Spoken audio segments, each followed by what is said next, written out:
Oui, je suis heureux. Tu es passé sur le rivage où je réparais mon filet et j'ai regardé ton visage. J'avais besoin de ton eau vive, je te cherchais sans le savoir et tu m'as appelé à vivre. Allons dire que pour moi, c'est un peu aussi une occasion de faire mémoire. Je revois un peu mon adolescence, ma jeunesse et puis tout le parcours au séminaire et mon ministère que j'ai eu durant ces 25 ans. Et je pense aussi, ça va être dans l'action de grâce. Donc c'est sous cela que j'ai envie de célébrer, donc faire mémoire et rendre grâce.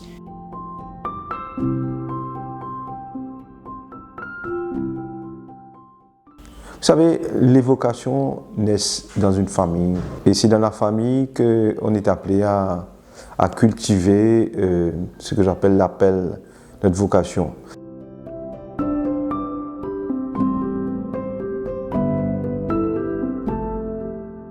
Et je remercie mes parents. Mon papa est décédé il y a 25 ans. Il est décédé 3 mois avant que je ne sois ordonné, donc il n'a pas pu être là pour l'ordination.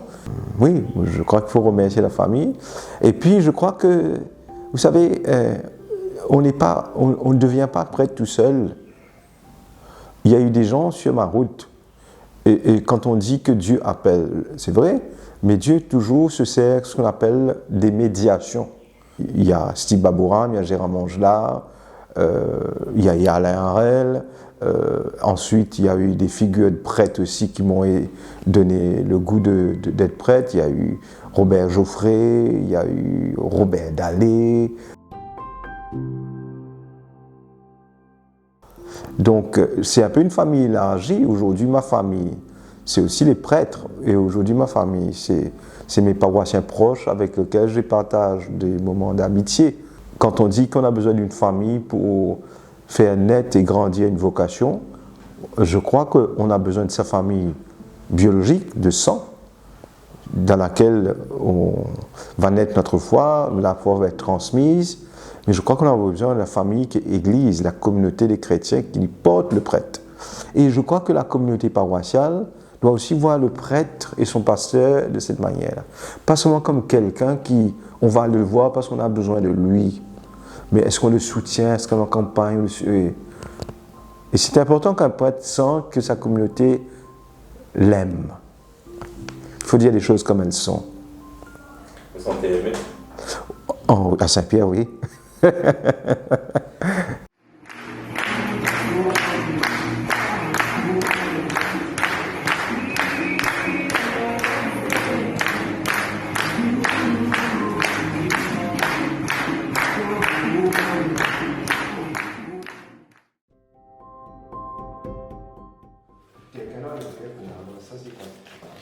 Ah, ça c'est sympa.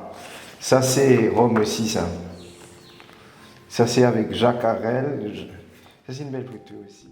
J'ai fait 5 ans à Sainte-Thérèse avant de partir en études pour des études de droit canonique et qui ont été quand même 3 belles années de mon ministère de prêtre. Quand je relis les 25 ans, c'est parmi les plus belles années. Pourquoi? D'aller dans un univers qui est Rome, qui, comme vous savez, Rome, c'est un peu représente un peu le lieu de l'universalité de l'Église. Donc, quand je me suis engagé comme prêtre il y a 25 ans, je ne m'attendais pas à avoir une grande variété de ministères. J'ai eu jusqu'à maintenant un ministère très diversifié et que j'ai trouvé très fécond. Et on ne fait pas des études pour faire des études pour soi-même. On sait quand on va faire des études, c'est pour un service d'église. Moi, quand on m'a demandé d'aller faire du droit canon, et ça ne se bousculait pas au portillon, je pense, comme candidat. Mais au fond, c'est un vrai ministère, c'était pour un service d'un vrai ministère. Aujourd'hui, ayant fait du droit canon, ça me permet, de par ma responsabilité à l'officialité interdiocésaine comme official, d'accompagner les divorcés remariés. Parce que souvent on a une perception que l'officialité ne sert qu'à donner des nullités de mariage à tour de bras. C'est une perception. Mais ce n'est pas seulement reconnaître les nullités de mariage. Parce que derrière les demandes de nullité de mariage, il y a au fait une demande d'une personne divorcée remariée qui a vécu pour X raisons l'échec de son mariage et qui veut reconstruire sa vie. Parce que dans la reconnaissance de la nullité de mariage, c'est au fond qu'est-ce qu'on regarde? On regarde la vérité du lien sacramentel. Quelle est la vérité de ce mariage? Et ma mission, entre autres, c'est d'aider cette personne qui vient me voir, regarder ce qu'est la vérité de votre mariage. Je ne connais pas de prêtre qui reste dans sa sacristie. Ça, c'est une perception.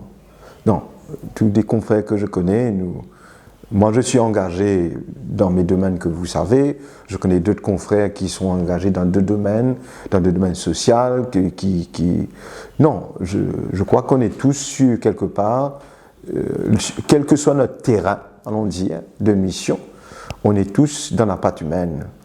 Ce qui montre aussi qu'être prêtre, c'est pas être cantonné dans un domaine, dans un cadre.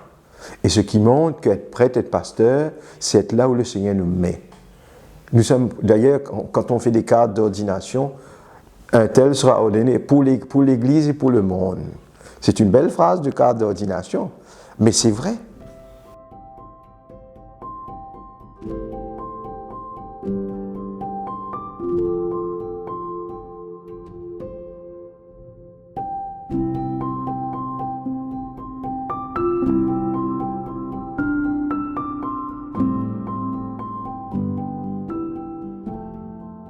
Ce sont des choses auxquelles on ne s'y prépare pas, on ne s'attend pas. J'ai eu mon accident le jour de mes 1 an d'ordination, j'étais sur une table d'opération.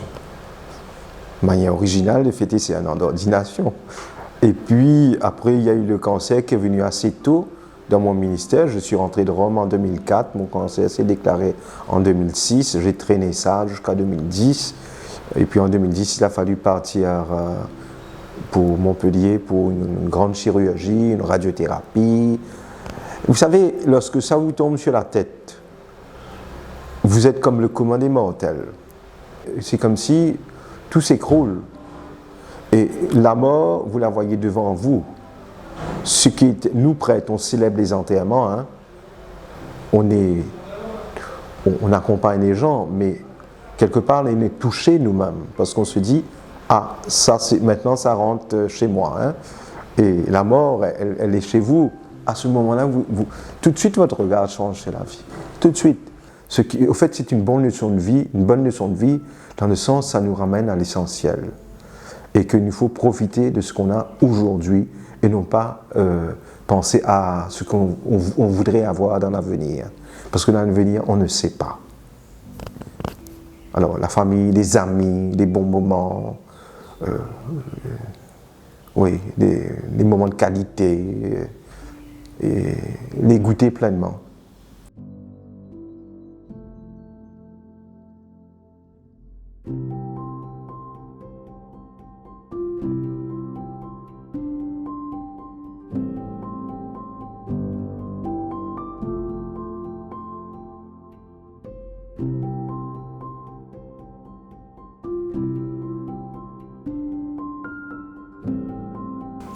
Oui, je suis heureux.